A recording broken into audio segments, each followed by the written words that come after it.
The Pizza Guy.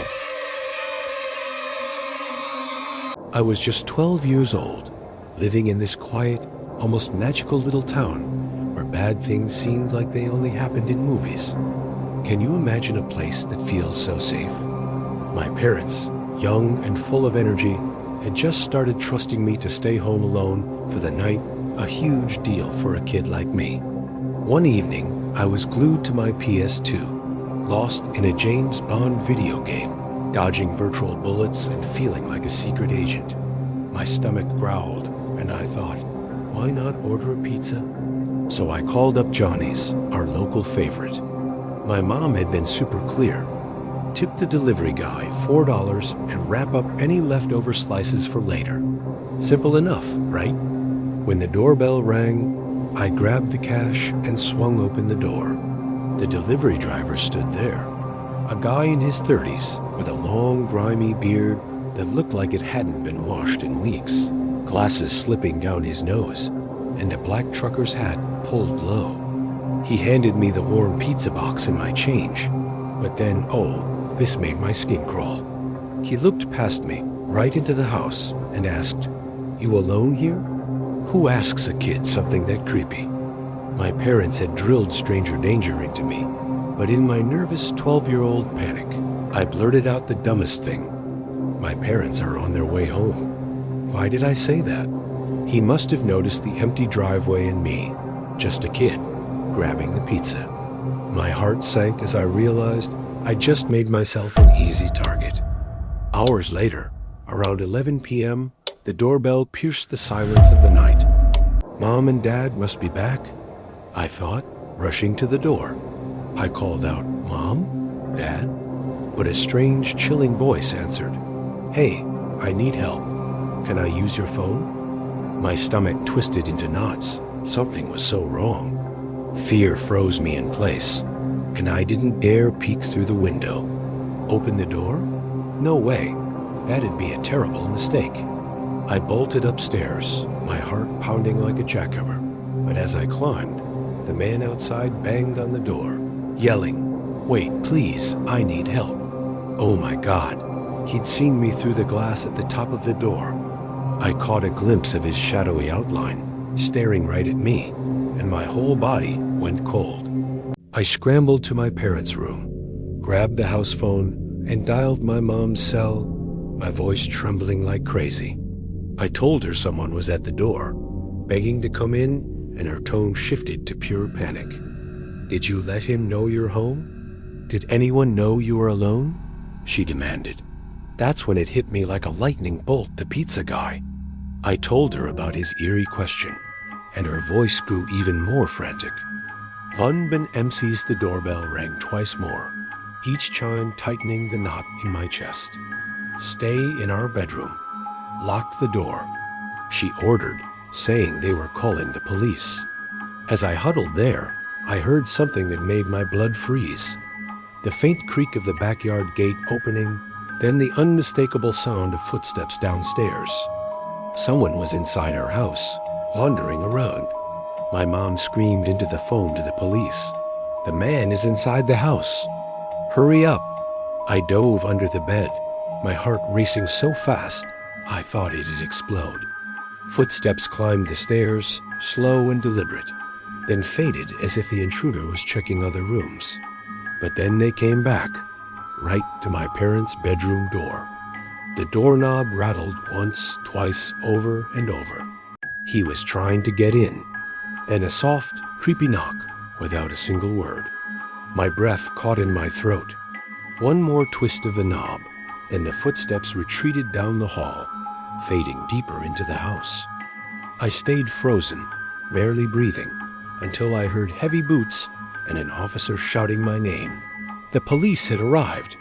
They didn't need to break down the front door because, to my horror, the back door was wide open, the sliding window next to it gaping like an open wound.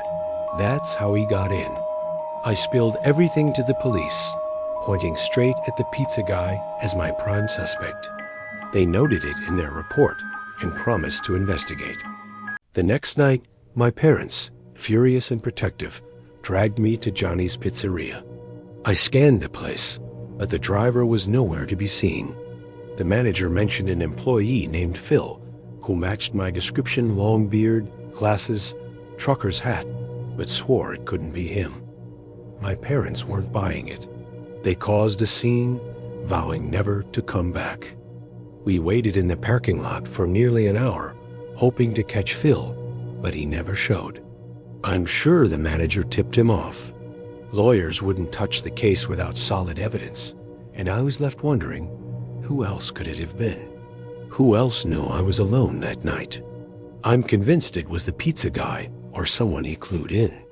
After that, my parents didn't let me stay home alone for a long, long time, and honestly, could you blame them? The North Idaho Stalker. Years later, as a teenager, I lived in a secluded dream home in North Idaho, nestled deep in the backcountry with no neighbors, just dense, whispering forest all around. It was stunning, but so isolated perfect for a scary movie, right? One night, with my parents out, I invited my high school girlfriend over. We were snuggled up watching a movie when this overwhelming fight-or-flight feeling slammed into me like a tidal wave. My heart was pounding, my skin prickling, like I was being watched. What was wrong with me? After she left, I went downstairs to turn off the lights, and that's when I saw him. A man at the large window overlooking the backyard. He looked homeless, with wild hair and filthy clothes, but what made my blood freeze was his smile. Oh, that smile. The creepiest, widest grin I've ever seen, paired with deranged, staring eyes that looked like they belonged in a horror story. And he was tapping a knife on the glass, over and over, like some twisted rhythm. I backed away, my heart hammering, trying to vanish into the darkness by turning off more lights. But he moved, calm as anything, to the sliding glass door, still smiling, still staring, less than a foot away with only glass between us. He didn't try to get in, just stood there, watching me. I was shaking when I told my parents later that night. My mom went pale as a ghost, and my dad grabbed his rifle. There have been break-ins around here, my mom whispered. A guy wandering the woods, trying to get into homes. My description matched him perfectly. The police came but found no signs of entry or footprints, nothing. But that wasn't the end of it. For weeks, I heard a light tapping sound beneath my bedroom, which sat above the movie room. Metal on glass, tap, tap, tap for hours, night after night. Sometimes it stopped, only to start again at 3 a.m. Was I going crazy? I even thought I heard footsteps on the roof. I never saw anyone, but the feeling of being stalked clung to me like a second skin. When my parents left town for a few days, they handed me a shotgun for protection. One night, I heard slow, crunching footsteps in the snow outside, heavy, deliberate, like someone wanted me to hear them. My Rottweiler, usually silent as a shadow, started growling, low and deep, then erupted into ferocious barking at the front door. That dog only did that when it saw something real. Then came a slow, hollow knock, taunting me. I didn't answer no way. The next morning, I found fresh human footprints circling the entire house, stopping at every single window like someone was peering in, hunting for me. I followed them half a mile into the forest, where they zigzagged and looped, like the person was trying to throw me off their trail. My gut screamed to turn back, and I listened. That same night, the tapping returned, louder, more insistent. I couldn't stand it anymore. I stormed to the second-story deck, flipped on the fog lights, and there he was, same man, same sickening smile, same dead eyes, holding that knife and staring right at me. I raised the shotgun and shouted, "Get out of here!" He didn't flinch, just kept staring. My hands were trembling, but I fired a warning shot into the air. Finally, he staggered, slowly backing into the woods, still facing me, that grin never fading. I made a split-second decision: unleash the beast. I let my Rottweiler loose, and he bolted into the forest like a black missile, barking and snarling. I never saw that man again after that night. Did my dog scare him off for good? I sure hope so. The South Carolina Cabin Incident.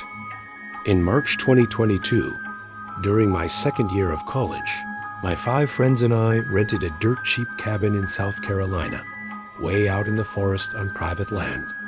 The owner, with his thick accent and weird vibe, warned us not to wander too deep into the woods.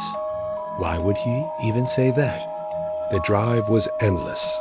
Our GPS gave out, and when we arrived, the cabin was nothing like the pictures old, grimy, with dusty windows, broken shutters, and a faint smell of old garbage and wet wood. The woods around it were pitch black, the trees pressing in like they were alive, and the silence was so heavy it felt suffocating. At 4:15 a.m. on the first night, I woke to a tap at my ground floor window, like fingers rapping on the glass.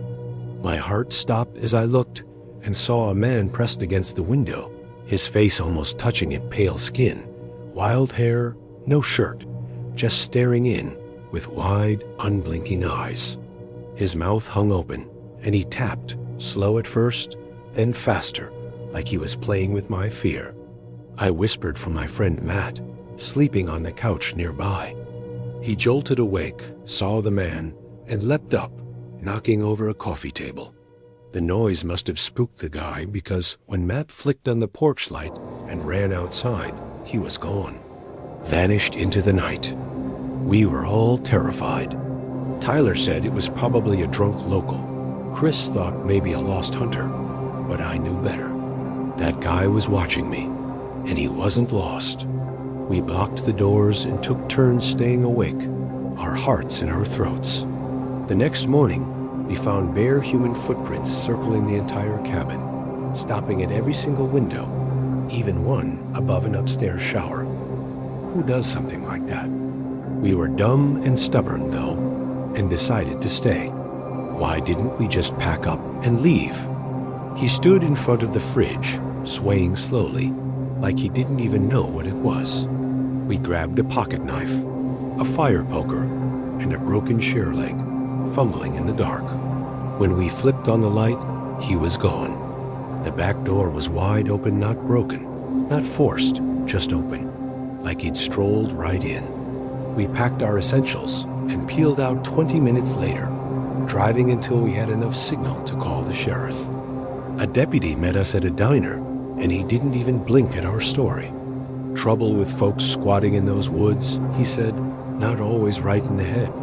But when we insisted this guy wasn't just homeless, that he'd gotten inside somehow, his face changed, like he knew something about the cabin owner. The cabin listing vanished from rental sites days later. We never got answers, never got our deposit back. Sometimes I still see that man's face at the window, those unblinking eyes haunting me. We don't talk about that trip much, and none of us have set foot in South Carolina since. Would you ever go back after something like that?